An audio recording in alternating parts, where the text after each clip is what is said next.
from MATAN. And just quickly, I'd like to ask you really two questions, okay? The first question I want to ask you is, what should we know about the Jewish community and disability? Like, if we want to change things, what do we need to know? And second, what do you think we can do right now to make our community more accessible and welcoming? So I'm going to ask Meredith and Dory if you could please answer those very easy, simple questions. Hi there. I can't see Dory on my screen, so I'll just, there you are, Dory. So I'll just jump in.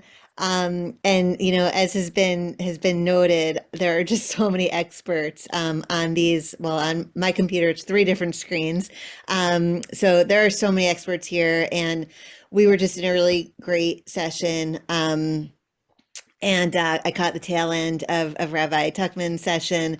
And so, I think a lot of us who have been at this for a while, I think whether we know each other or not, there's some consensus here, right? In terms of the couple questions that you're asking, which certainly don't have quick, easy answers, but in a nutshell, I think I could speak for Dory and myself when I say that as a community, I think as a Jewish community, I think we're more aware than we've ever been about the need for Jewish disability inclusion.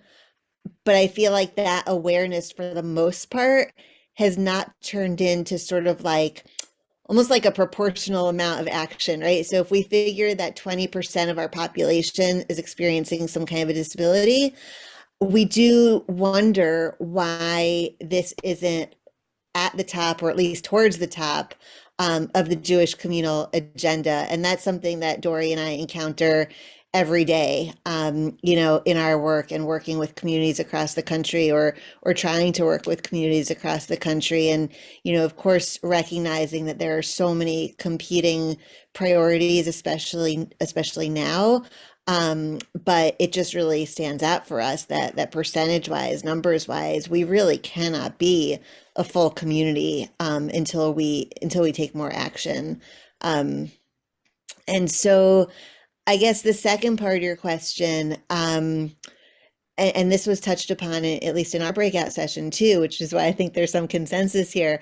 But Dory and I were kind of brainstorming before this about like, okay, what would like our top three things be, for Jewish communities to know, for synagogues to know, right? And so we would say like number one is to make, as a community, to make your intentions known, right? Do you want to be inclusive? And if you do, state that everywhere you can and as often as you can, and mean it, right?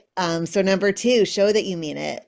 And I think we can show that we mean it by making continuous small changes throughout our community, right? And they can start with the really low-hanging fruit, really low cost and no cost opportunities, which again was talked about a bit in our breakout session, but something as simple as, there's a million examples. I'm not going to go into that. I'm going to go down a rabbit hole of the simple accommodations, but just to continually look for those small changes that you can make.